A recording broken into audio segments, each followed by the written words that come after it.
Hey there. Are you tired of waiting for the next episode of It's Probably Not Aliens? Well, we've got some good news for you. On Nebula, our streaming service, you can get access to all our episodes a week early.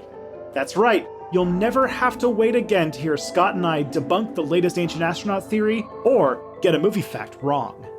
But that's not all. Nebula is home to dozens of content creators we know you like, so you can find all your favorites in one place. Plus, we post content on there that you won't find anywhere else. And the best part?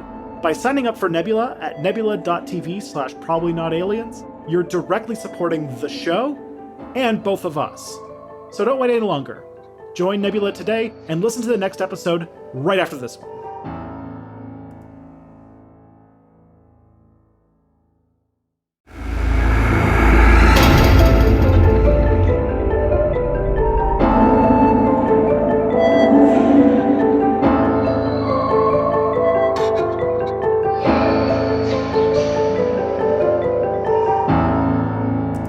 Should we let the viewers know that it's been like 6 months since you and I last talked? Yeah. I think that they got things out of order because if you were to listen to it in chronological order, in the order that we recorded it, the last we recorded was the one with Dale, which was several episodes ago. Sure. But as of the majority of the season, it's very complicated. The majority of the season we recorded was in June because I was starting a job in July. So I was like, let's record the season in June. Let's record a whole bunch. And then we haven't recorded an episode really since then, since September, right? So, but otherwise it's been a while. So it's very nice to just be able to hear your voice and talk to you again. We did that thing that we always do where we talk for a full hour before we actually sit down to hit the record button. But I gotta tell you, Tristan, my father-in-law, the one that I always mention on this podcast because Emily is always like, my dad would love this and he's really into ancient aliens and he's got to listen to this. And we always tell him hey, go listen to our episodes. We had a very quick 5-minute back and forth where everything he said was something that we've addressed before on this show. So I know he hasn't listened to it to our podcast yet because everything he was like, yeah, there's stuff about Antarctica, people saying that there's aliens in Antarctica, and I'm like, we've talked about that before, and we've talked about that. We talked about Al the space potato. We talked about the hollow Earth that leads into there, or maybe that was the North Pole. I don't remember, but we've definitely talked about Antarctica and stuff like that. And then he was like, yeah, and then there's these aliens that are made humans to be slaves to mine gold, and I'm like, yeah, okay, we've definitely talked about that one before, and I was trying to tell him how it doesn't make sense because there's so much more gold elsewhere in the universe. Why does Earth gold matter? So it's just I'm making you as insufferable as I am. Yes, it was this and the thing about it is we were having this conversation as he and his wife, my mother-in-law, were leaving our house. So it was Emily's birthday. We had all had a really nice dinner, and then he was it wasn't a heated conversation. He's a very chill guy. He was just sort of poking my brain about it because he knows I do this podcast, and so he was just sort of oh yeah, I meant to tell you, I was listening to this thing and they mentioned this and that and that, and it was literally as they were getting their coats on to leave, and I kept being well, I don't want you to leave until I explain how that's wrong really quickly because we've definitely talked about that. So I could tell that my mother-in-law was okay, we have to leave. We're trying to leave now. And I'm I know, I'm so sorry. I know this is not interesting to you, but I just really want him to know that that all the things he's saying, we've definitely debunked before. Please, I also know through listen to our experience podcast. that your in-laws live on a mountain, which I imagine at night is kind of treacherous to get up and down. So, oh sure, yeah. Yeah, very windy roads in the middle of the night, lots of deer and things like that. They probably needed to get home. But it was just a very because we haven't been recording this podcast, you and I haven't sat down to record in many months, that really got me in the mood to be All right, I gotta do this again. We gotta sit down and record another one again. And a very fun thing about my father-in-law is that he and his family are from New Jersey. So I was like, I wonder if there's a way. I'm so sorry. We could.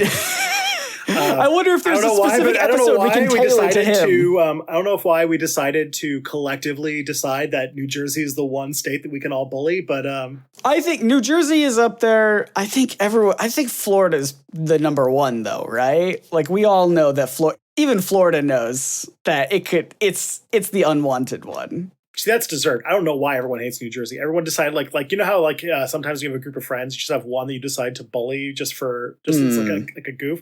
Yeah, I think it's a New York thing. Like, everyone thinks of like moving to New Jersey as like a big thing. But yeah, I don't know if the podcast has ever had to go to New Jersey before. But here we are. Well, we'll have to now. We have to now, and we are there now, and we're talking about it. Mm-hmm. What is this show? What is this podcast? Oh, yeah. We're forgetting everything. It is a podcast. Hi, it's Probably Not Aliens. Yes, this is a show where we look into ancient astronaut theory, the show Ancient Aliens, and in episodes like this, just like recent events that have happened.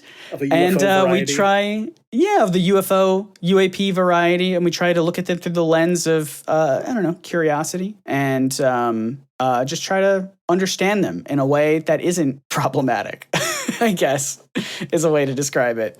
My name is not problematic as possible. Yeah, my name is Scott Nicewander. I know nothing, including, especially, about this topic. I know that it is a thing that happened, but I actually don't know any of the specifics about it. So everything that this other person who I'm talking to is about to say is going to be very new to me. My name is Tristan Johnson, and so what happened, the timeline of this episode was that Scott texted me being like, should we make an episode about this thing happening in New Jersey? And I'll be honest, since I started my job, I've been kind of like, I keep my head down, and everyone's like, so I'd like vaguely heard about this, and then I'm like, oh, everyone is panicking. I'm like, okay, yeah, we probably should have done something. Mm-hmm. So I went and took a look, and then I was like, all right, you know what? It's a slow day at the office. I'm just going to have a look around and see if the thing that Scott wants to do an emergency episode about has any merit. And then I wrote an entire episode. I love it when this happens. And just to bring it full circle, I texted you that text. Like, I said, do we have to do an emergency episode about New Jersey? LOL. That was on this past Friday, it was at 11:30 p.m., which was the night that we had dinner with Emily and her folks for her birthday. I think it was literally immediately after they left. I was like, I have an itching to do this podcast again, to sit down and record this podcast again, which I know it hasn't been long for the listeners. You just heard an episode last week, I assume, but for us, it's been months. So I'm like, I need to get back into this. We have to do it. I should plan a trip to, we should do a live one night show at Roanoke. And so I can come down just because I know that your father-in-law wanted to talk to me, but also that when I was there, he was more busy with his daughter getting married, so he didn't really have the time to chat. So that was a big part of the occasion, for sure. But yeah, okay. So here's, so I'm like, I kind of checked out, and then I came in, I'm like, oh shit, okay, this is a lot of things. It does seem, I guess this is one of the reasons why I was like on the fence about it, is because it seemed pretty quickly that people weren't going to the UFO angle, but it still kind of fits a lot of like the same thing. I mean, it is an unidentified flying object, so I guess it fits that. But I mean, like, I think there's a lot of stuff that definitely aligns with it. And I guess not a non-zero amount of people have been speculating that it's UFOs, because last night on Twitter too, otherwise known as Blue Sky, on Twitter too, a man by the name of Hankled Green, in response to everything going on, wrote, I've heard of him. It's never aliens. And approximately everybody on the internet tagged us in the replies. Thank you for doing so. Hank Green. It is so funny to me how much, especially recently, Hank Green will post something online, and then someone will, in some way, either through this show or my work on my YouTube channel, tag me and like as like a response to something that Hank Green has said, because he also said something the other day about like, I'm always overwhelmed, but I've never been whelmed, and everyone is like, I wonder who made a video about that. And I'm like, I know. You don't have to tag me every time someone says whelmed on the internet, but I do appreciate it. Thank you so much. 7 years ago, he gave me his email address, and now I'm manifesting a little bit. I feel like this podcast and him have a lot of interest. Anyways, why don't we like go over what the fuck happening? Yeah. Okay. We've been dancing around it. Yes, we've been dancing around it. What actually did happen in New Jersey to make us sit down and do an emergency episode? I want you to go back in time into the annals of history to the day of November 15th, 2024. Ooh. I'm here. Did you miss the soundboard? I almost forgot to do it. You might remember these halcyon days. Just as a thing. The Canadian postal workers went on strike, and they just got legislated back to work. It was the day that The Onion purchased InfoWars, which might be the funniest thing that happened in the 21st century. Yes. And also didn't happen, I guess, now? I don't know. We can't get into it. But that night in Morris County, New Jersey, were the first signs of what looked to be large drones hovering in the night sky. The residents observed that there were multiple large drones hovering and flying in synchronized patterns, and it seemed to linger over places like wooded areas and power lines. This is only, though, the first sign, and there is some things that stick out as kind of weird, which is one, the drones were big. That's one of the things that sticks out about this. Your typical hobbyist drone is probably no longer than like diagonally like 2 feet. And that's like a good one. That's like an expensive one. That's a very expensive drone for sure. Yeah, that's like the ones that people spend like several $1,000s on. This one was reported to be about 6 feet, like about 2 meters across. Yeah, that's a person. And it also had a lot of coordinated use across multiple drones, which is a bit more sophisticated than your typical hobbyist. So this wasn't just like, the boomer dad with too much money down the street. This was something that was a little bit more, a little bit more intense. And other sightings quickly expanded to other counties like Somerset County, Bergen County, Sussex County. But the incident on the 15th was really what started this interest. So over the next few days, November 15th, 16th, 17th, we don't get a whole lot. But then on the 18th, we start seeing a big escalation. These sightings are seen across multiple counties, and it's a huge turning point in the phenomenon, because this is like the 15th was like more of like the first sightings. The 18th is when it like went viral. People put videos up, there are pictures. It went crazy. And there were multiple sightings in a lot of populated areas. The descriptions were, again, flying together, synchronized, large, some saying car-sized, and again, all happening at night. And some even pointed out that there was some distinct lighting patterns on them. I'm sure that there are some great photos that we can put on our feed to talk about. I was just looking some up. Yeah. Oh, gosh. Yeah. This got really big on social media, and a lot of people reported it in to the point where it got to the attention of the FBI. The FBI office in New Jersey is in Newark, where they have a field office, and they opened an investigation to figure out what was going on in that region. So this... Okay. These look more colorful than I thought they would. At least the ones that I'm seeing look like very Christmassy, very 'tis the season. Like there's some red and green and blue going on. That would be very funny. Happy Honda Days in New Jersey. Christmas in December. So like this is the thing. This is the one that went viral. Then a few, and so while reports kept trickling in, then things got a little bit more concerning over the next few days. On November 22nd, we had the first signs that the authorities were starting to take precautionary measures. The first being that they put a no-fly zone over the Trump National Golf Club in Westminster, mostly because, that'll stop the aliens. There's a no-fly. Well, people are I imagine people are fairly concerned. These are drones. Like, so far, the UFO people are trying to make it UFOs, but I think most people seem pretty convinced that this is drones or something. Spies. What it is actually is part of the very interesting aspect of it. So, but obviously, this golf club, which is frequented and owned by the president-elect of the United States, a thing I have to say now. Sorry. Well, it's not my personal fault. Like it's not really my fault, but it is my country's fault, and I do apologize. I lost my voting. I couldn't vote in the U.S. election, not because I'm a Canadian citizen and has never lived in the United States, but because I'm a convicted felon. So yeah, that's that'll do it. So all the crimes, all the racketeering, whatever that is, I was doing that. But yeah, so racketeering so hard on those. Yeah, pickleballed so hard that I got arrested for racketeering.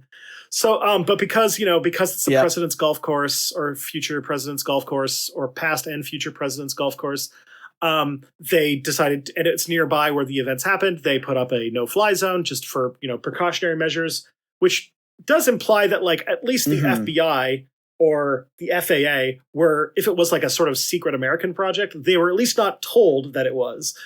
Right. And then some other more terrifying things happened, which is that on November 24th, we saw in Picatinny. Okay. So Picatinny the Picatinny Arsenal, which is a U.S. Army research and manufacturing facility in New Jersey, had multiple sightings of these drones. And that is where people started to get very concerned because person-sized or car-sized drones can have, that's big enough that they could be carrying munitions.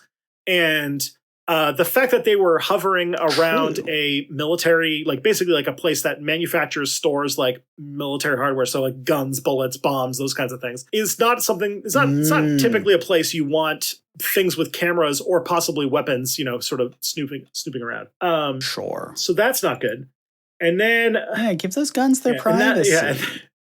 And that led to another FAA flight restriction on that around the military base at that exact same time for 2 nautical miles in every direction and 2,000 feet in altitude. Is there totally side thing? Is there a difference in nautical miles versus regular land miles? A nautical mile. There must be. I don't exactly know the details of it, but a nautical mile in some fashion factors in the curvature of the Earth. So it's used with ships and with airplanes. Because, but I don't know the details of it, and I think there might be some calculus involved, just because it has curves. Sounds good. That's fair. I had to look. I don't like embarrassing my wife on this podcast, but I did teach her the other day what "as the crow flies" means. She didn't know. She just thought it was like a folksy way of saying a distance. And I was like, it is, but it also means in a perfectly straight line, basically, from point A to point B. Just to date this podcast too, I also, until this year, because now I have a kid who's old enough to get excited about the holidays, I did not know that for the longest time, my brain said a one-horse soap and sleigh, which in retrospect made no sense whatsoever. And I don't know why that's what I thought the words were for like my entire life. A one-horse soap. One-horse soap and soap. sleigh. This song is sponsored by Mane and Tail. So November 25th, the FAA puts another no-fly zone over this region. And that shows that the federal authorities are at least somewhat concerned about what's going on. They're a little suspicious. And then I couldn't use dates anymore because then they started to become way more frequent, the sightings. So late November, we start seeing power lines, other military installations, even coastal regions seeing sites of these drones. A U.S. Coast Guard commanding officer reported in early December that they saw a dozen drones closely following a Coast Guard boat near the Barnegat Light and Island Beach State Park, which, first of all, imagine the job, not to disparage the job, but just imagine how lively the job of being part of the New Jersey Coast Guard would be. I guess it would be. There probably would be like smugglers and stuff, but it's New Jersey. Everything's legal in New Jersey. I love everything's legal in New Jersey. So actually, why do we even have the Coast Guard there? Doesn't make sense. I'm loving these names of places. First we got Picatinny, and now we get Barnegat.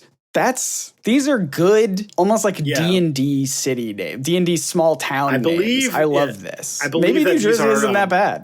It makes sense. I think that these are Narragansett names.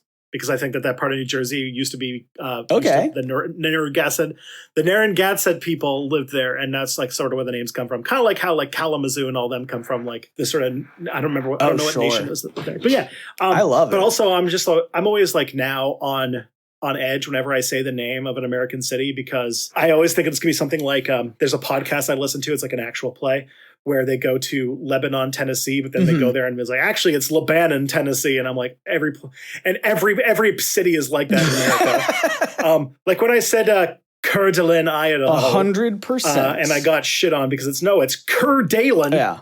Because like, yeah. Anyways.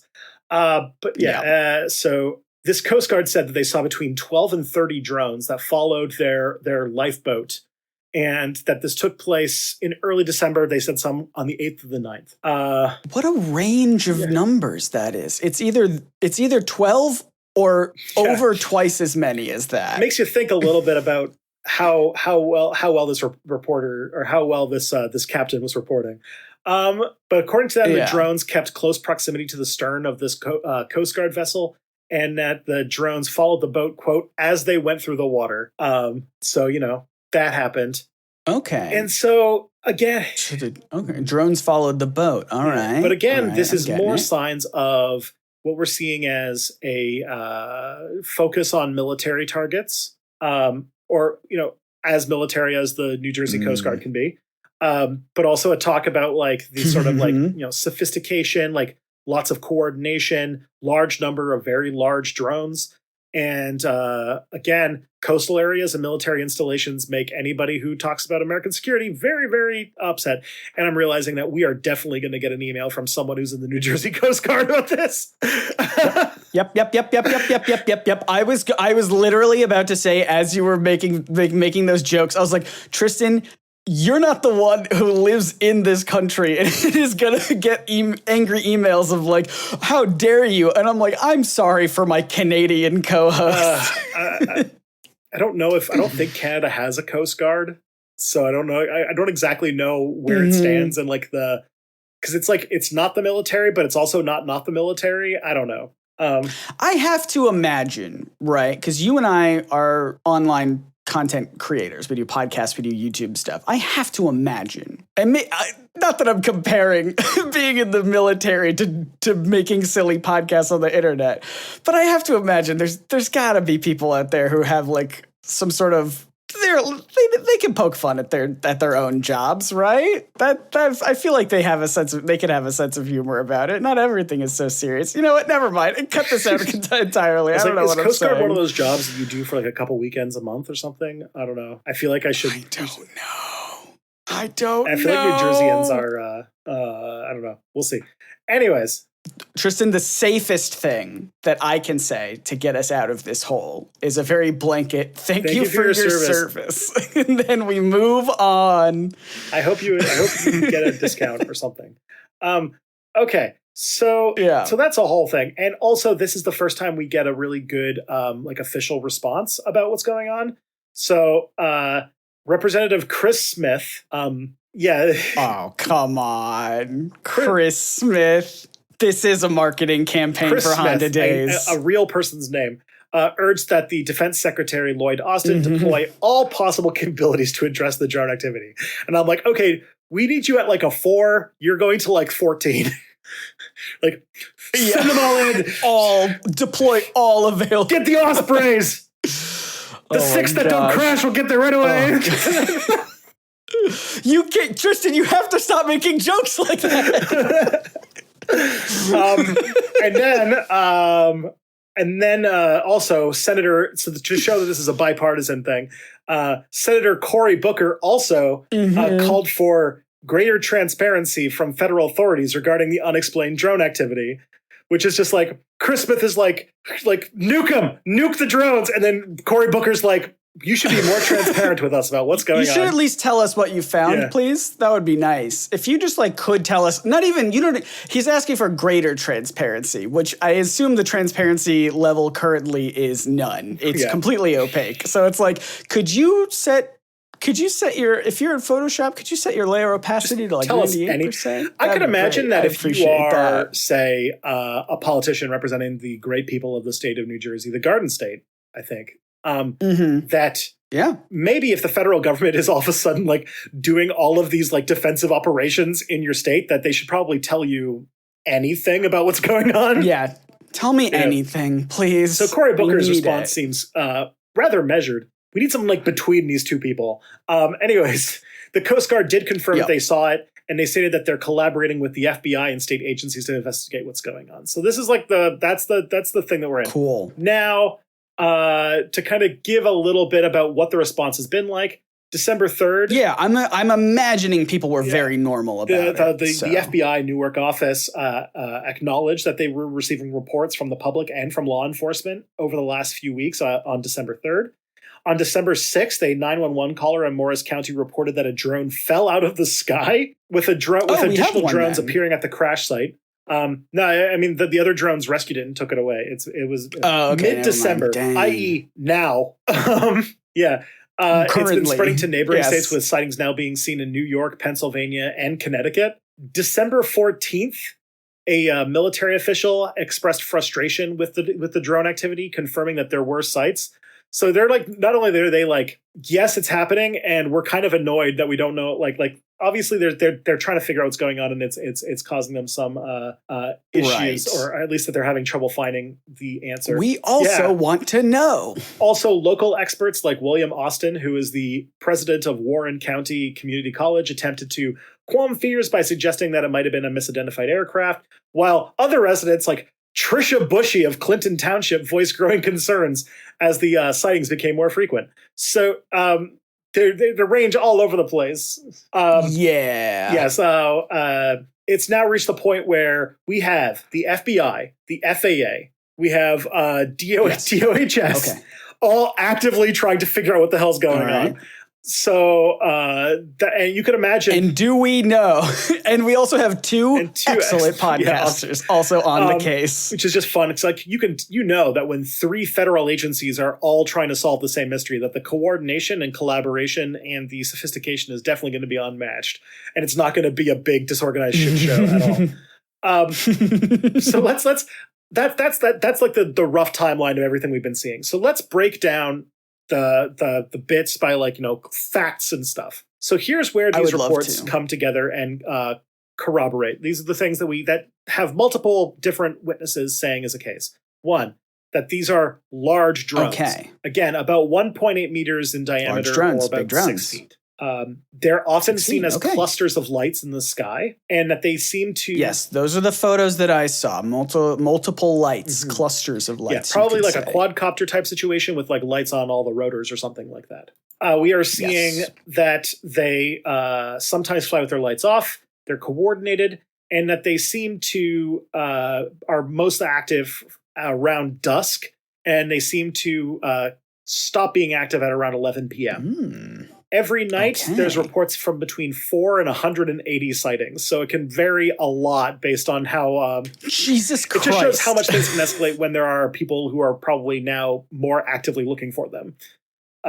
And they have been able to... We've seen in rain and wind these things operating, which are typically fairly hard for drones to do, which suggests that they're fairly sophisticated technology. That is true. The first sighting was in mid-November in Morris County, New Jersey, and it has since expanded to Morris County, Somerset County, Bergen County, Sussex County, Warren County, Monmouth County, Ocean County, and Middlesex County, which also happens to be the name of the county I live in. I live in Middlesex County in Ontario. Really? Middlesex? Fun. Then there is reports that it has spread to neighboring states with sightings in New York, Pennsylvania, Connecticut, and Maryland. It's been seen near military installations, power lines, and of course, the coast, and of course, Trump's golf course. The biggest notable incident being the sighting by the U.S. Coast Guard. The official responses have been that the FBI, FAA, and DOHS are getting involved, but also at the state level that the New Jersey State Police and that the New Jersey Office of Homeland Security are also on the case. Everyone's on the case.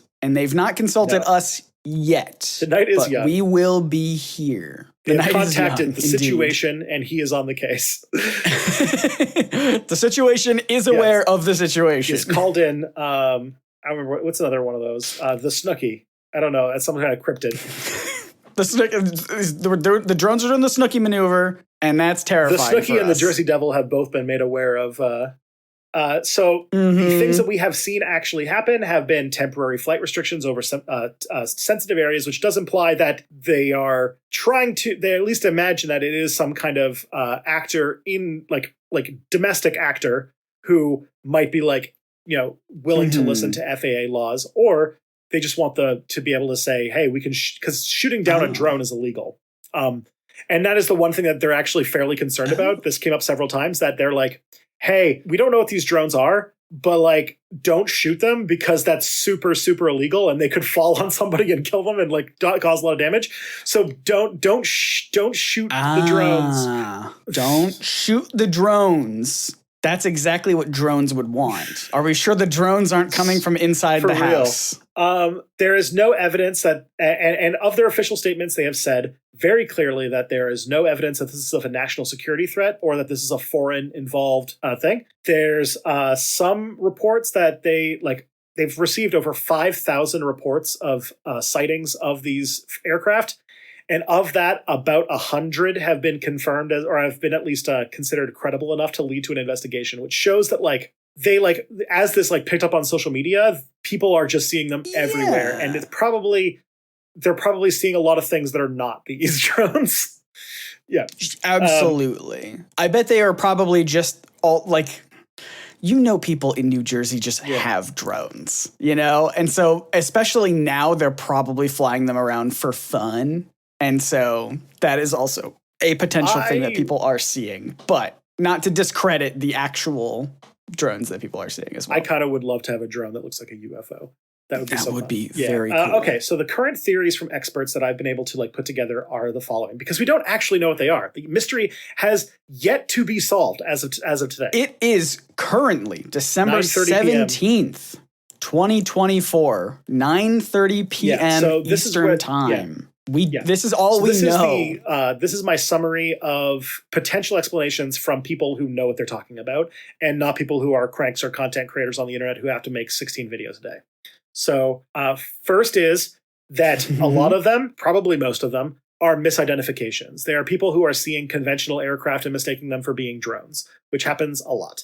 All right. I was going to bring this up because a lot of the photos that I've been seeing do just look like helicopters. But maybe they are drones that look like helicopters. I don't know. Drones are kind of helicopters in a way.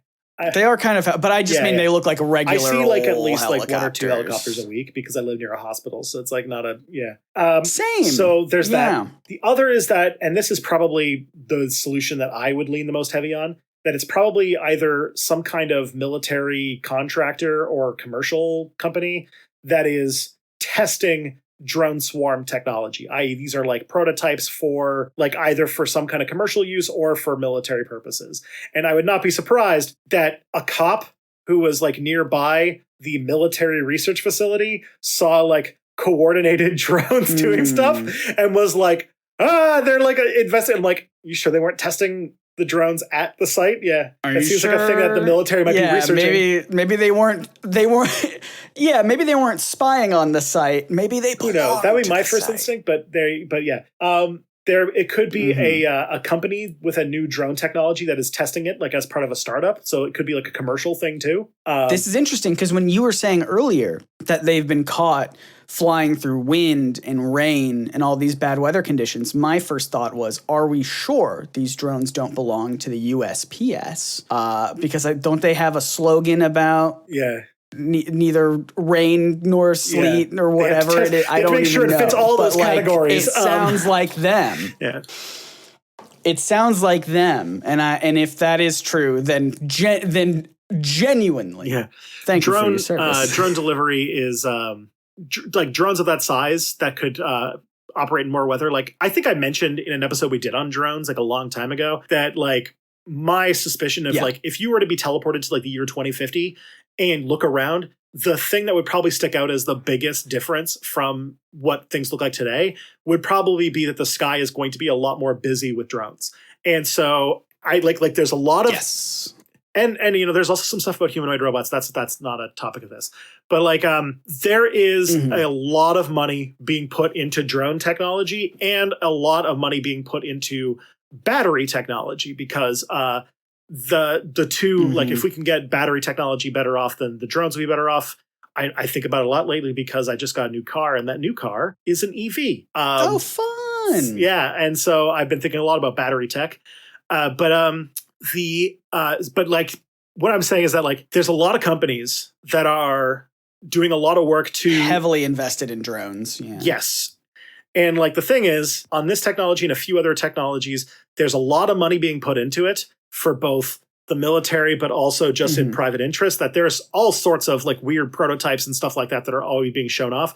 And as we've seen in recent years, that tech startups don't necessarily love listening to the law or doing things in a way that is safer or something. So I could totally imagine a sort of tech startup that is working on new drone technology, testing their things without telling the FAA or the military or anything like that in order to too much red tape. Come on, where's the Department of Government Efficiency? Oh my God.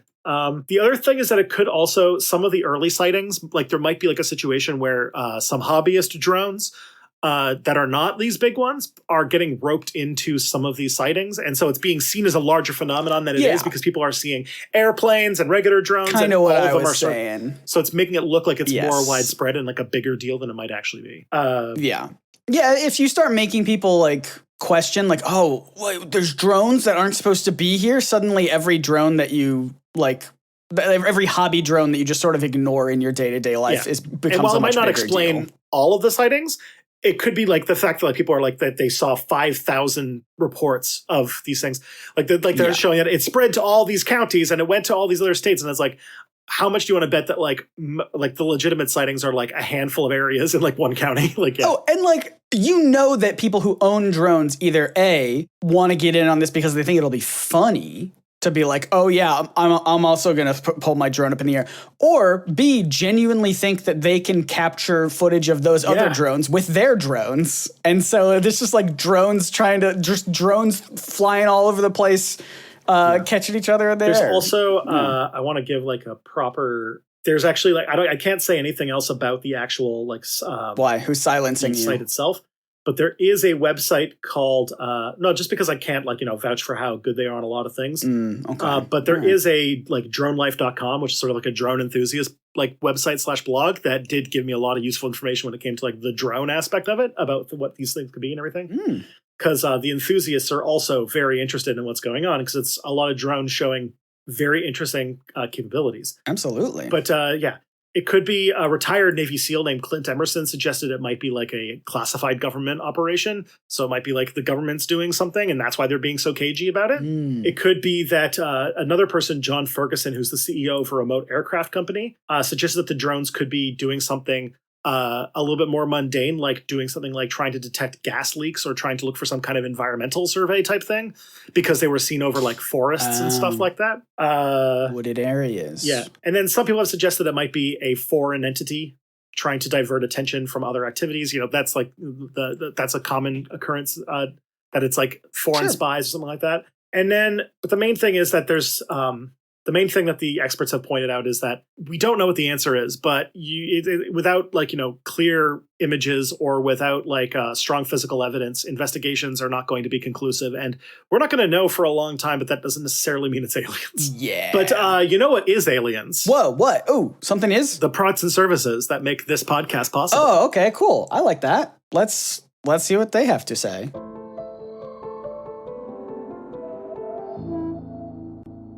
Man, I would love it if 15 years from now, we find out that this actually was a drone company that was piloting a new drone.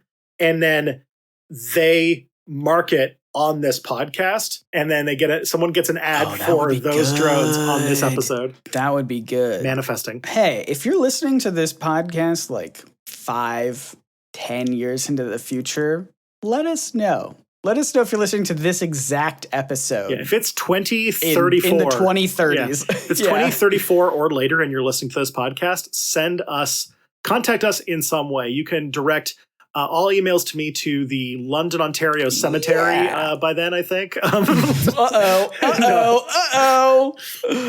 We're going to have 5 or 6 more social networks online at that point. So retweet it, retweet it on Blue Gly, like bork it on Dipsum. Yep, rebleed it. Rebleed it on Goat. That's my favorite one is Goat. You gotta do rebleed it on Goat. Legitimately want that to be a thing. Why do we not have a Twitter alternative called Goat where you bleat and you rebleat? That is the coolest thing I've ever heard. And then every time you like it, makes that screaming sound. Yeah, it does. Oh, man. Except, of course, because it's me, that screaming sound is not a thing that goats actually do. That's always been it just goes. Yeah, it's just a sound effect. Yeah. But the website Goat does do that sound effect. So if you find us there, bleed at us. Sponsored after the massive success of Goat Simulator 2. Okay, so let's get a little bit into, like, the thing is that we have seen phenomenon like this before in multiple different contexts. There's this thing where, like, in the United States, but around the world, but in the United States, because the United States is how do we say this in a polite way that I'll just go with Richard Hofstadter's writing about it. America is a particularly conspiracy theory and kind of paranoia prone country.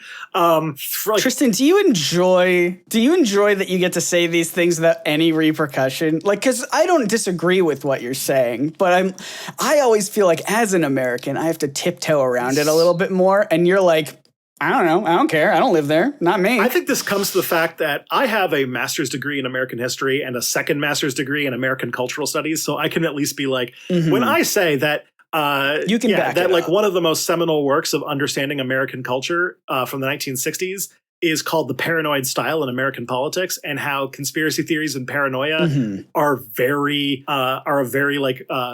one of the most peculiarly American things in, like, American political culture. Not that it doesn't happen in other countries, but America loves it. So that this to show that this has happened before. So one of the best examples I can give of this happened in 1896. Now, a while ago. Now, pretend that I am Scott Nicewander talking to my father-in-law. Okay.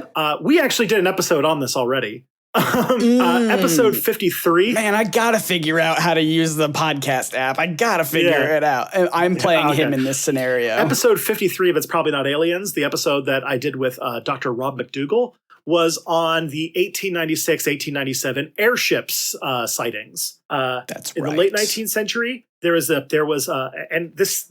find a recurring pattern as to, like, what causes these moments. In 1896, there was a period of rapid technological advancement. The Industrial Revolution was in full blast. And one of the things that was coming around the corner was anxiety about two things. One, the rise of German military superiority. And two, the beginnings of what would become aircraft. Things like Zeppelins, airships, those kinds of things.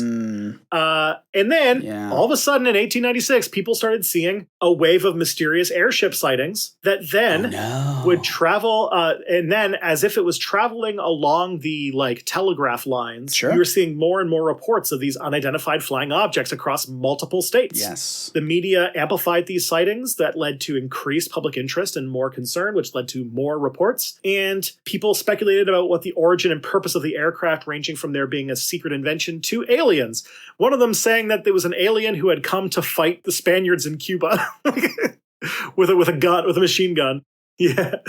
Because around this time was when the U.S. was at war with Spain and Cuba. So dang, it's like that's an alien with a mission. Yeah, it loved America.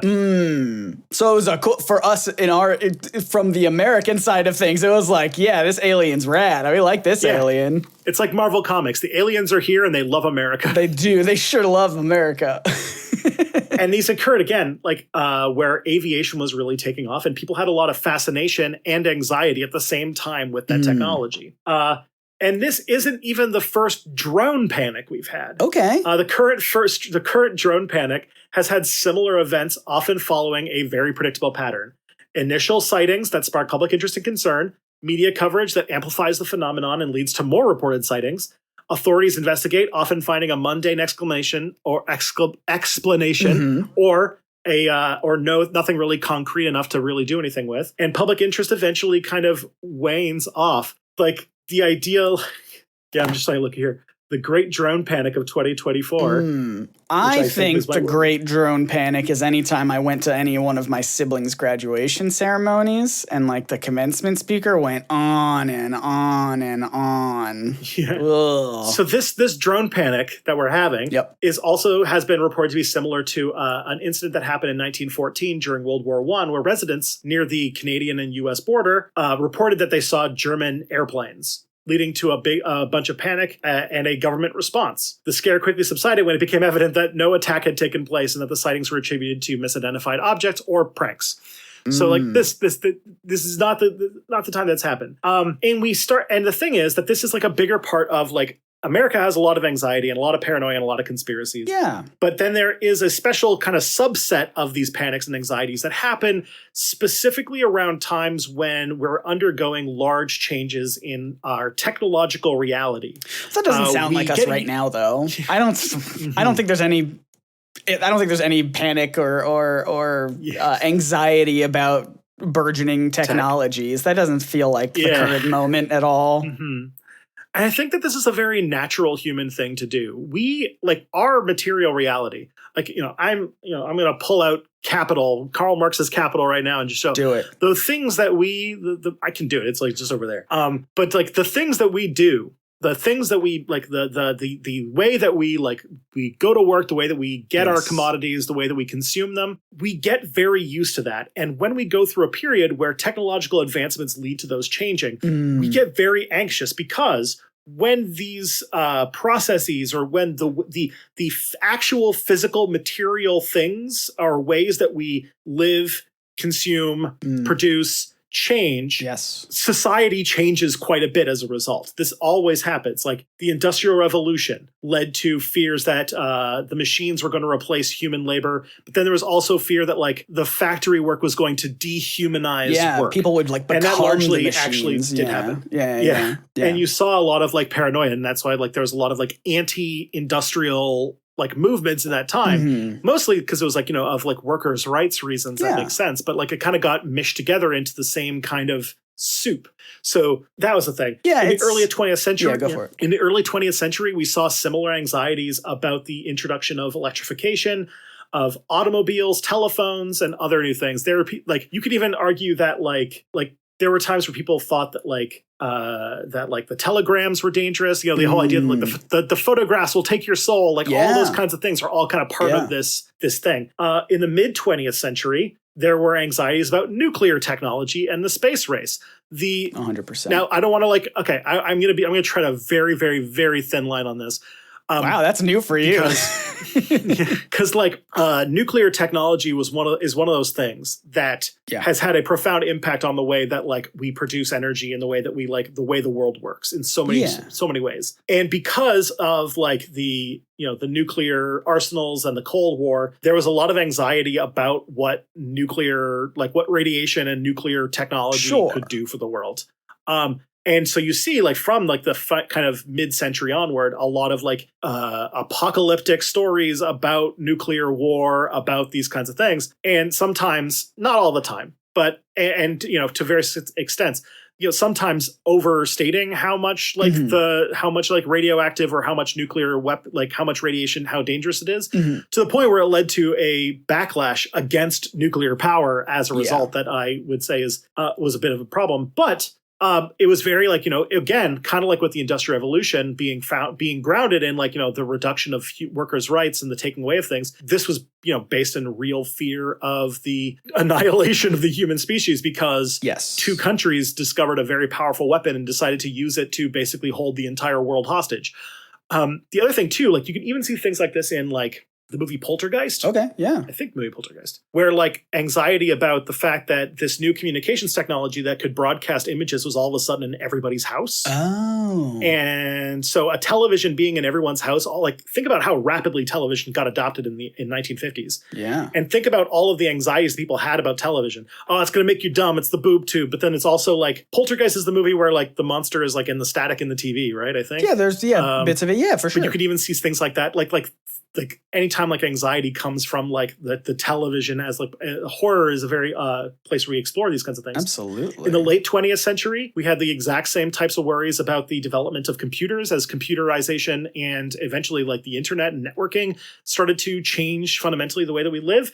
And you see in that period things like Terminator. You see like but you also see people who are like worried about computers and worried about what like Y2K being a huge panic, like all these things, right? I know the biggest thing in like the early 2000s and like 2010s and things was this is a pretty basic like I'm just sort of rehashing what I feel like everyone already knows at this point, but like the proliferation of like zombie media, I feel like was a very big response to like the internet and like like sort of like losing your identity and like your individuality and your autonomy, I guess, in a way. And that's why that sort of popped off as hard as it did. I mean, you could even argue that in its own way that like the Day of the Dead or Night of the Living Dead, the Romero zombie movies are a response to the change in society that happened because of the post-war boom in cheap consumable like consumer products. Because like there's a whole thing about it taking place in a mall and stuff. Yeah, that's true too. Yeah.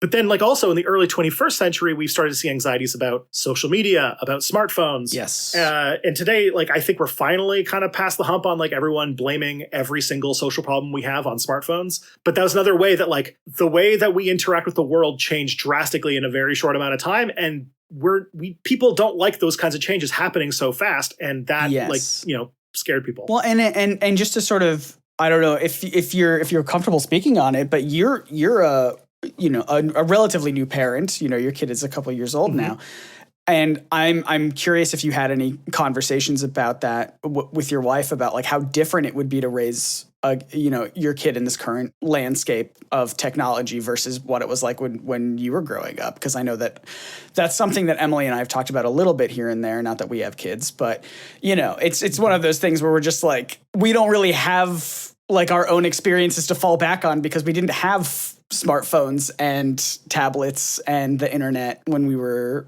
very, very young. So, yeah. Yeah. I would say that there's two wolves inside of me. One is that he is going to need to use technology as part of his life. Yeah. And so there's like an urge in a lot of like current parenting media to like completely keep them away from all the technology because it's going to rot their brain and like all that kind of stuff. And there's like a whole anxiety about screen time, which now is like very much kind of like it's very murky information, but it's treated like it's like it's treated like it's much more certain than it actually is.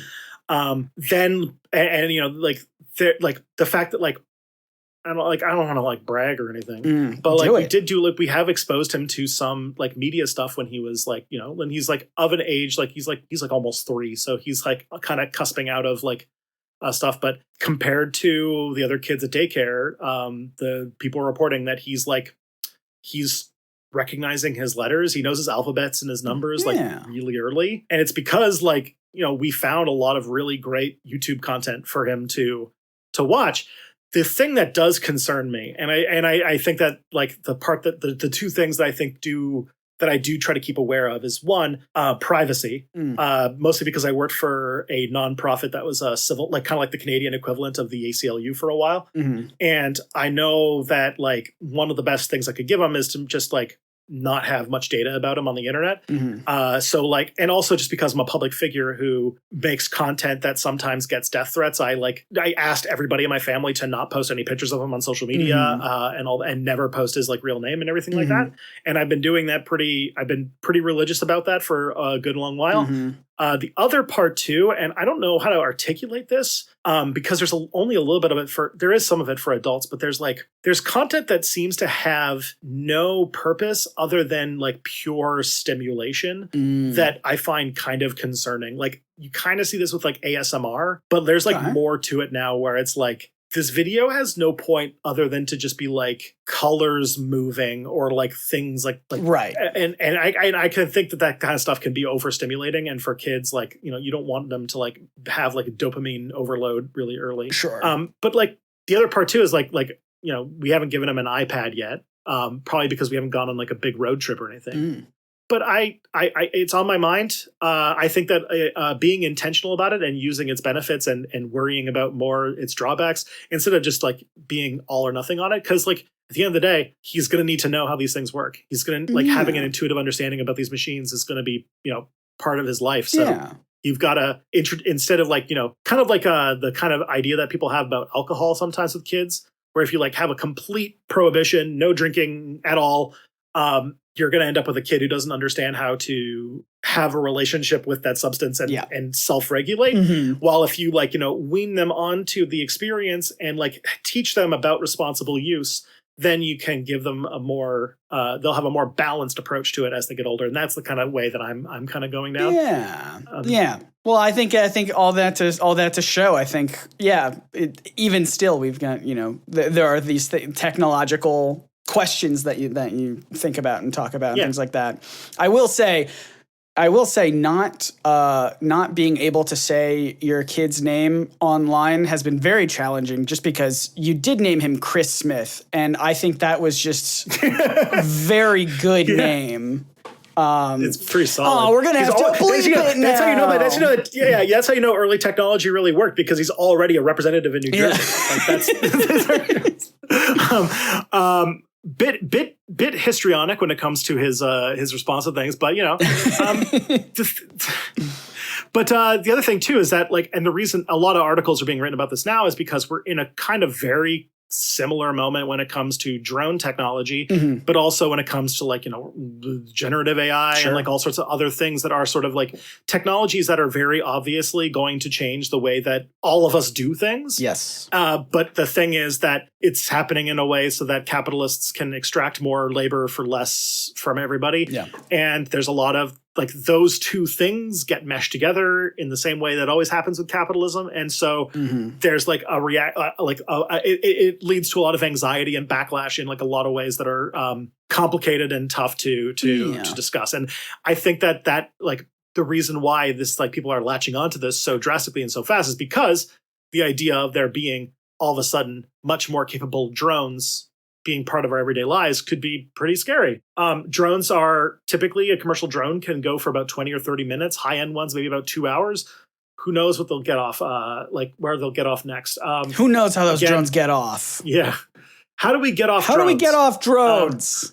How do we make drones make more drones? But these ones show much more robustness, much more sophistication than current drones that are on the market, which means that we could be seeing a new generation of them that could be changing a lot of the ways that we do things, the way that we do delivery, and the way that we do like reporting, observation, all those things. And all of that is going to change fundamentally the way that jobs work and unemployment or like employment works and all sorts of things that are going to really shake up. And there's going to be a lot of people who get hurt by that.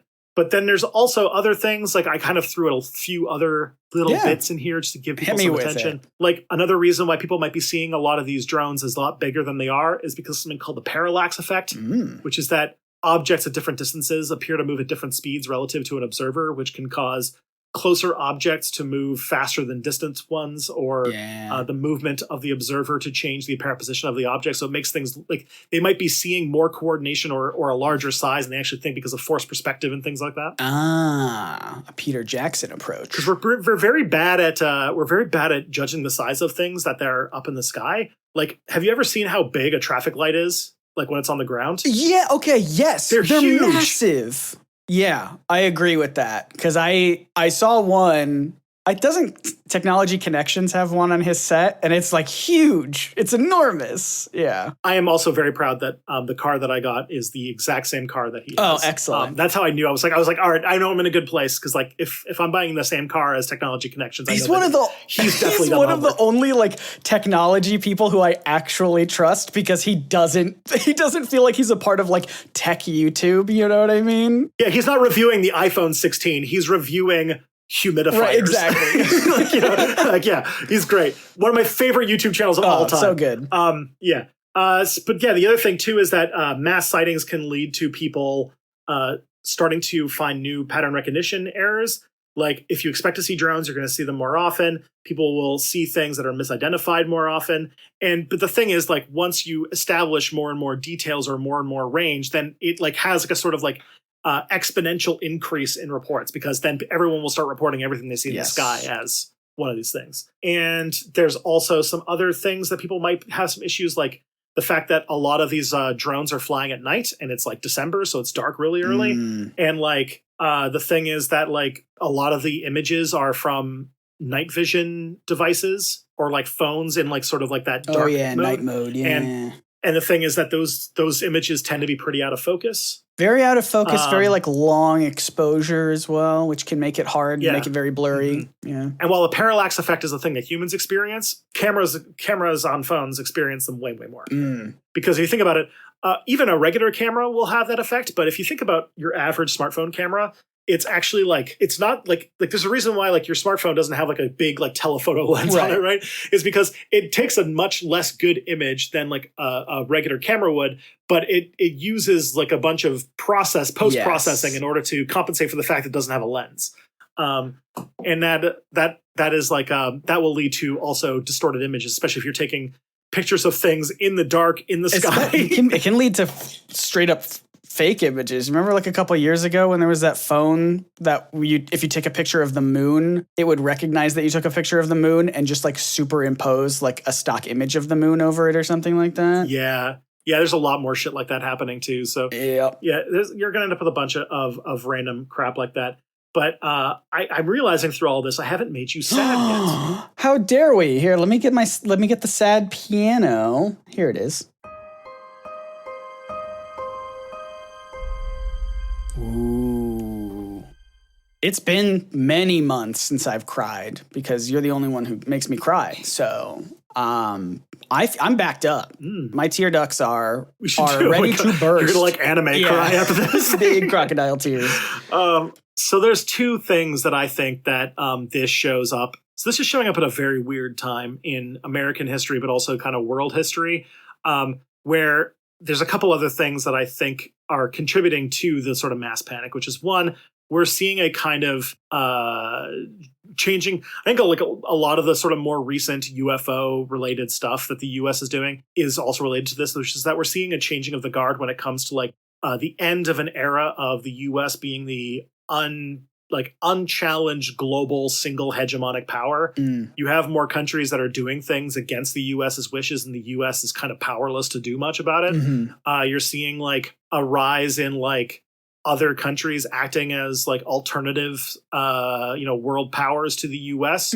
Like for example, like even in like in big ways, but like in small ways, like actually this is another pretty big way, but like the financial system that we use, right? The financial system that like keeps like, I think it's called SMART or START or something. Okay.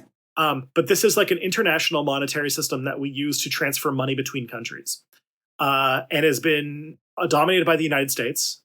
So if the United States, say, puts a sanction on your country, you can't use the system anymore. Oh, dang. That feels like maybe a little too much power. And Beijing has been spending many years building an alternative network to this to be able to move funding and stuff around. It hasn't been used yet, but it exists. And they're making inroads into a lot of countries that are, trying to find alternatives to being so economically dependent on the U.S., say in case they throw a blanket 25% tariff on all of their goods or something. As a hypothetical. That wouldn't happen. Yeah.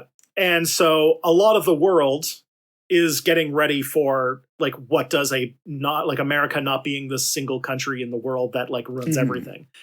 And if you think about the 1890s, where there was the airship I'm always panic, thinking about the 1890s. There was a little bit. So yeah. Well, in that period, people had those same kinds of anxieties about the rise of Germany. And that's why they always were seeing like German airships and stuff like that. And the fact that one of the largest conspiracies about these drones was that it was some kind of foreign thing, I think bakes into the fact that we're seeing a rise in border militarization. We're seeing even the people who are talking about, like even the officials talking about it, we're talking about it in terms like defense in depth and situational awareness, which implies that people whose primary job is border control are using a lot more words that are typically associated with the military, which is terrifying. It also, the rise of drones as like a powerful technology is, as they become more ubiquitous, are going to become a more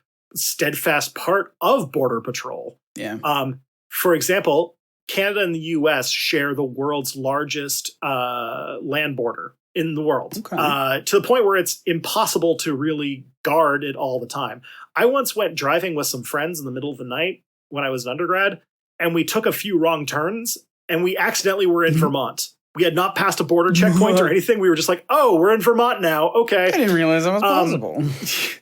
In some places it is. And there are like, there are places like, if you look at like this, like the North Dakota, Saskatchewan border, like there's not a whole lot of like, there's a lot of land and not a lot of people to watch over it, but drones will change that calculus quite a bit. And as we're moving into an age where everyone is getting more into hardcore land border and sea border, militarization, drones are going to be a larger part of that. Count your days numbered of accidentally coming into America, Tristan, because we've got a president once again who loves putting walls on borders, and I'm sure it's not just one border in particular. I'm sure he's very even-keeled about both borders, and he wants to do both borders, and that includes Canada. And it's not just the one for some weird reason. It's definitely both of them, I assume. Yeah.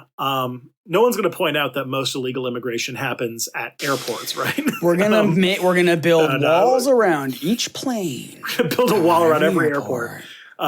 Because the vast majority of illegal immigration is people overstaying their visas.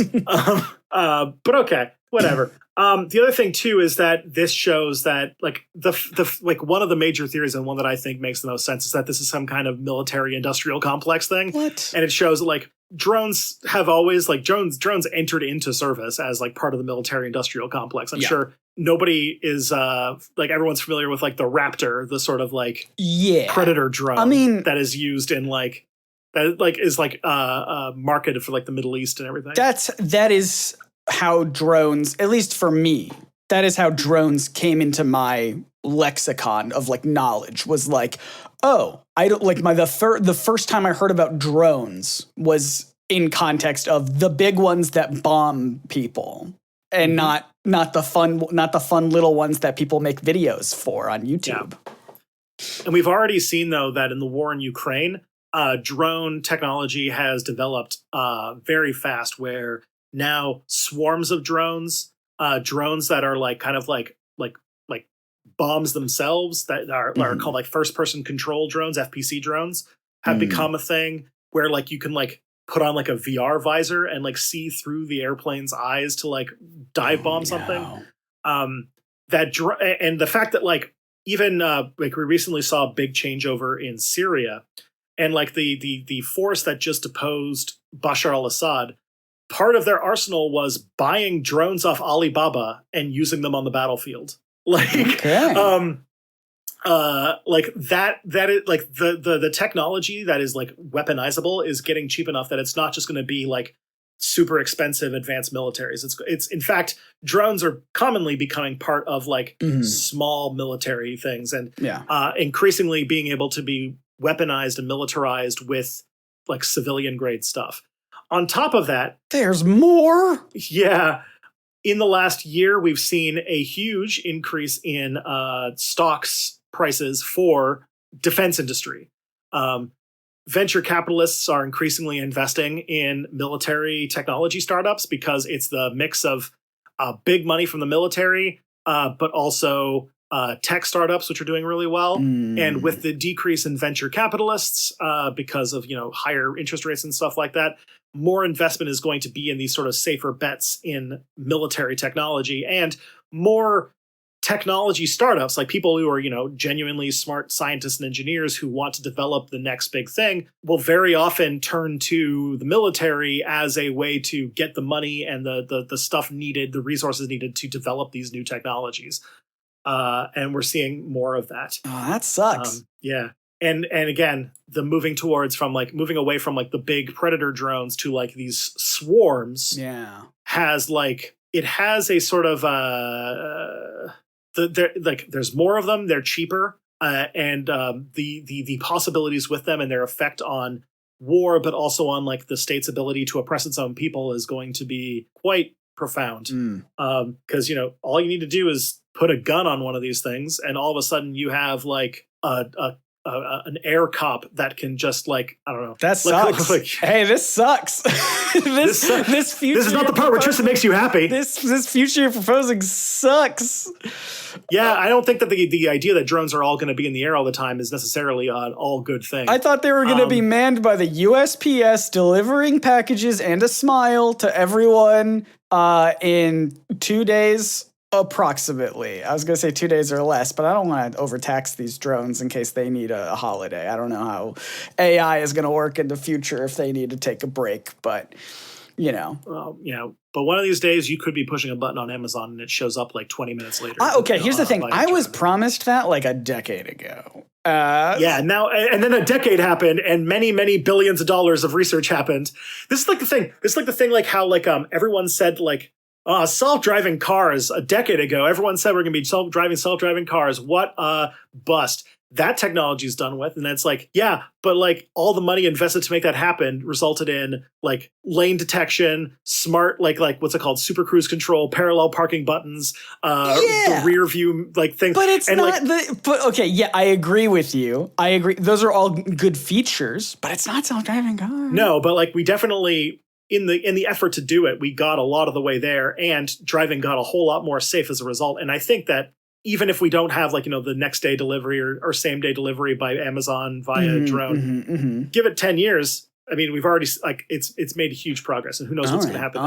Again, but Amazon also fakes a lot of their technological advancements anyway. That is true too. That is true. But all it is to say is just that like, if it fails the first time, very often that happens with a lot of technologies, and then it goes into hiding for like a decade and then comes back and actually I'm saying is, if that is, I would prefer if all of the people making drones were just like, oh guys, we forgot about this Amazon thing. We forgot about like package delivery. What are we doing with all the weapons? We got to get back on this package delivery thing. I would prefer that if they all were just like, oh my God, we totally slipped our mind. We got to get onto that again. What are we doing? You know what I think is actually more likely than self-driving cars is going to be vertical takeoff and landing, personal like drones that taxi people. Yeah, okay. Pick me up, Sky Daddy. But yeah, to kind of put all together, the U.S. Coast Guard saw these drones. Apparently flying a low altitude, appeared coordinated. Some witness said that they could evade detection, turn off their lights. Various federal agencies have been investigating it and are currently still investigating it, but haven't seen anything that is truly like malicious activity. Probably somebody either who is working under state secrets, or somebody who is not paying attention to the law and committing a crime. But nothing has been seen. Third option: Happy Honda Days. Happy Honda Days. Maybe these are the vertical takeoff transportation. Honda's getting in on it early. Good job, Honda. You focused on the right thing. These are the things that we know. What we don't know is we don't know where these drones came from. No individual, group, or organization has claimed that they made these drones. The technology, we haven't been able to tell if this advanced maneuvering or coordination is actually happening, or if it is just misreporting of what happened. We still don't have that. We don't have that clarified. And we don't know if they're part of some kind of isolated incidents or a larger coordinated effort. But we do know that it created a whole lot of panic because our society is really afraid when our world is about to change in a big way. And that can lead so media amplification, pattern recognition errors, and the attention of authorities can drive up fear, which drives up more people to see evil drones around every corner or airships in every sky or whatever. So this is like a clear case of what's called the tech panic cycle. Okay. It has known stages. Oh. And you've probably seen it multiple times. Like you will probably, if you think about every tech panic, you'll probably have seen all these stages before. All right. First, the technology is really only known by investors, inventors, experts. And there's a little bit of optimism and some excitement about its potential, but the public is largely unaware. Then, as soon as it gets into the public, there's usually some kind of panic that spreads quickly along alarmists, policy makers, and the public. The media amplifies its issues and its problems, and concerns to deal with it. Some legitimate, some not, and it gets sensationalist coverage, which results in dystopian rhetoric, exaggerated risks, and a fear that we will have some kind of that everything is going to be ruined because of this technology. Okay. We'll hit but eventually we hit a peak of hysteria, which then leads to perspectives changing as the public begins to embrace and accept the technology's merits. A lot of the initial fears fail to materialize. Despite some like micro panics, the public gets less easily alarmed as they just become more kind of used to the technology existing in the world. Not to mention, usually early technologies are really buggy and really resource intense, like resource wasting and really bad. And then the bugs get worked out with mass adoption, and then they sort of like get better and more useful over time. And society starts to integrate the technology into daily life, and we kind of move on when the apocalypse never comes. And that's sort of just like a cycle that happens every time a new disruptive technology hits society. Okay. And I think that drones are kind of in that vein right now. That's so interesting. Yeah, I feel like drones are such old news in comparison to, you know, quote unquote AI right now, however you want to define it. But I feel like AI, we're just a little bit past the hysteria peak, and we're kind of getting into like the more it's getting into everything, we're figuring out stuff. Yes. But drones, it's the next year, like the next few years. Like the thing is that the AI thing, like this thing is that the AI, this is where like the downward thing is that a lot of the AI a lot of the developments in AI have led to solutions to a lot of software and engineering problems in other technologies that are now going to have a moment in the sun. Like it led to a major breakthrough in plasma containment for fusion power. And I don't know if you've been following, but fusion power has been having like a huge set of like breakthrough after breakthrough after breakthrough over the last like 2 years. I mostly get my fusion power knowledge from you specifically when we record this podcast. That's true. There's been like a huge using AI specifically for magnetic containment of bottling plasma has like drastically changed the game when it comes to the technology. Nice. The what's it called? Machine vision is moving. Technology I didn't think was going to go anywhere. Humanoid robots are really like taking off.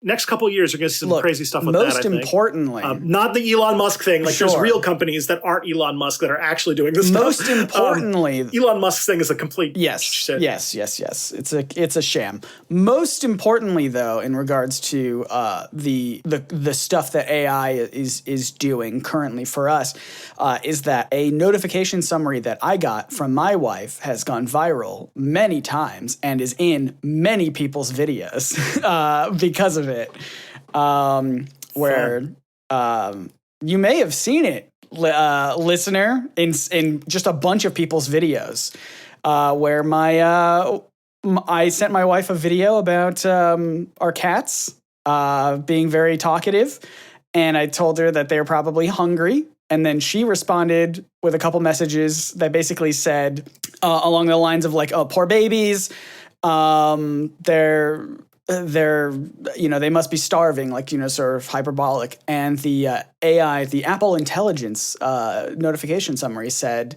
that my wife told me, "Babies arriving, situation dire." And I was like, oh, my wife's not pregnant. It doesn't understand that it's referring to our cats as babies. And it was just very, very funny. And it was in many people's videos and has gone viral several times. So that's great. And that's been good for me that AI did that. So thank you. I'm low-key working on an essay about this, but in the same way that like self-driving cars didn't happen, but we ended up with like all this, and this. The same with like the sort of claim of AGI. Like, I don't think that's going to happen anytime soon, but we're going to get, when we get over the hype stuff and like everyone just crams this shit into everything where it's needed or not, and it's not very like, it's very rushed and not well done. In a couple, in some time when, the actual useful cases that don't just burn through investment money. Look, there are useful cases. There are useful cases. I feel like I haven't talked about this nearly enough in just my personal life, but like, AI is always going to have use cases in like more important fields like medicine and things like that, where it's very helpful to have these like large, neural networks being able to do stuff. I just think it's very funny right now in this current moment how bad some of it is, and that will be very funny and continues to be very funny. I do wonder if there's like a really like dark part of my brain that's like, is this us like kind of like laughing at the toddler being silly before it before it grows up? Before this podcast is just two AI people. We just put the notes in that, what's it called? Just the Google Note, the Notebook LM. Just upload it to there and then have those podcast people do it. You don't need new episodes of this show. What are you doing? Yeah. But yeah, the thing though is that one of the things that you can use this to talk about is that you can recognize this pattern, and when a new technology comes out, like you can have that more. I guess my like thing is to like not talk about technologies when they first come out now, because I have to wait until the panic spiral's over, because sure. I learned my lesson. I learned. But either way, I mean, you made so much money off of those NFTs, so I can only imagine. Oh God, that's a technology that was a solution looking for a problem. But yeah, the thing is that this echoes panics that we've seen before. We had the exact same kind of panic when the printing press came out. Yeah. We had the same kind of panic when novels came out. Oh. There's even a time where like literacy, like there's some like writings from like old Greek philosophers that's like, how can you truly understand something if you're going to write it down? That means you don't have to memorize it. It means you don't have to learn it. You can just write it down and look it up later. But we also saw this with cameras, computers, social media. And so it's just like, it seems to be the way that our civilization reacts to changes. Yes. And you can cameras is be a aware really of good that. Yeah, cameras is a really good thing. And not to make this episode even longer, but I follow a lot of tech YouTube and tech podcasts and things like that. And I get very frustrated with how they talk about like all, new camera improvements that use a lot of, processing and machine learning to like stitch photos. It takes like, 30 photos and it stitches it all together in different ways. And some people are just like, but what even is a photo? Or just like, you can do this magic eraser thing and erase elements. And it's like, I take photos to capture real moments. And I'm just like, hey guy, it's optional. Like you don't have to tell people that they shouldn't like erase a stranger from the background of a photo. That if you don't want to do it, you don't have to. It's optional, my guy. You're fine.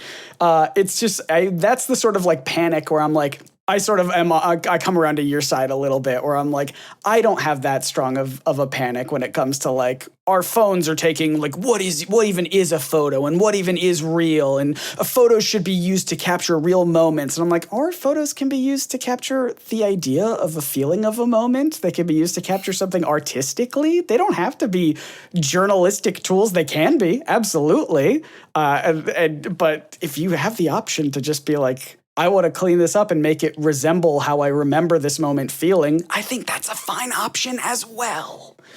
I don't know. Turns out when it's about a technology you understand, it works really well. Yeah. But yeah, that is like, so like the main thing I think to say is that this is a pattern that you can recognize, and one that you can stop yourself from getting caught up in, and realize that technology is not, it isn't evil or good. It just merely is. And in many ways, like unmaking technology is kind of impossible. So in many ways, like, like you need to like the fight is about using the technology to make society better, not fuck over workers harder. Yes. And so, and yes, when that happens, when you see things like this, like drone panic, know that like there's probably a lot more going on than it is. And like, chill and take a breath. I agree. And I haven't even hit my drone button once in this entire episode. Button? I mean, it's our Michael Bay button, I believe.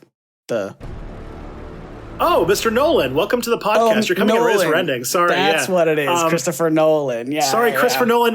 We're gonna have to bench you for time. We can come back in the next episode. You showed up way too late, so we can't really have you in. But sorry, buddy. I know we told him we were gonna start recording at 10:30, but it was actually at 9. Boy, we went on for a while. Yeah, we're gonna talk about 10 at 2, 11 at soon.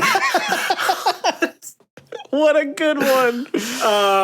But you know where you can tell us about your pitch for the movie 11-It is, all right, it takes a few things now. At probs.aliens.bsky.social on the Bluesky. Yeah, and Tristan and I are also there. Yup. I'm just at Scott Nicewander at the BSKY one. Are you have a Nebula one? I haven't talked to Dave about doing that. I am at stepback.nebula.tv.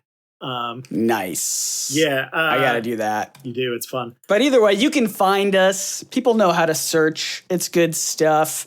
You can also follow stuff that we do individually on YouTube. Tristan and I make videos sometimes. Tristan, you had a big video not too long ago for your birthday. Yeah, I made a video about private equity and why it's evil and how it's like cannibalizing our economy for parts. Scott, you made a video about ascots? Yeah, so very similar between you and I. Sorry, that felt so dismissive. I'm sorry.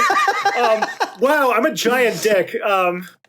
No, it's good. It's one of my most popular videos. I asked the question no one had dared to ask, which I was surprised by, which is, why does Fred from Scooby-Doo wear an ascot? And there are about a dozen reasons why, and I go over all of them, including the history of ascots, the history of neckwear in general. See, that's cool. And just like the different... That's cool. Yeah, the different cultural things and like sort of like, connecting dandyism to, British mods to punk rock and things like that. So it's very fun, I think. So if you're interested in that, go check that out. That's on my YouTube channel, NerdSync, NERDSYNC. And Tristan's at Stepback. I don't know if you said that, but that's your YouTube channel. Stepbackhistory.com or Stepback. The other thing you could do is we're both on Nebula, and also this podcast is on Nebula. And if you sign up for Nebula, you can get this podcast a whole week early. And also, if you want to directly help the podcast for editor money specifically, we have a Patreon, patreon.com/probs.aliens. And we use that to pay the wonderful editors. I don't know if we've talked about them since we've recorded episodes, but the last, a lot of the episodes that you've listened to have been edited not by me or Tristan, but by our wonderful editors who we found and who've been helping us out. So huge props to them. I don't know if they would want their names to be said out loud on the show. Maybe, who knows? I didn't ask them, but just Max and oh no, the other person only goes by CLS is the problem. I get trying to find out, and they're the ones who are going to be editing. I bet they're going to be like, Matthew, well, you know my name. So Max and Matthew. Thank you so much for editing the podcast. Yeah, thank you so much. We really appreciate it, and we appreciate all of the wonderful patrons who support us and really support them being able to edit for us. That's really helpful. So thank you. And you can also tell your friends about this show. Tell your father-in-law about this show. Tell my father-in-law about this show. He knows about this show. We have subscribed to this podcast for him on his podcast app. He just doesn't know how to hit play, I think. So help him out. If you see him out in the wild, if you haven't seen Scott's father-in-law, let him know. If you see my father-in-law, please hit the play button on his podcast app. Thank you. And a great place to send people, including my father-in-law, is a very simple website, probsnotaliens.com. It has links to all the places where you can listen to this show. So that's a fun place to send people. Yeah. I think that'll do it. We've been recording for 90 minutes. We had a lot of talk. I don't know how much of our hot takes about technology will make it into the episode. Maybe all of it. Who knows? Hot takes about technology in New Jersey. And New Jersey. And the Coast Guard. And the Coast Guard. Oh, no. It's been a good one. It's been a good one. But until next time, my name is Scott Nicewander. I'm Tristan Johnson, and the truth is out there. Probably.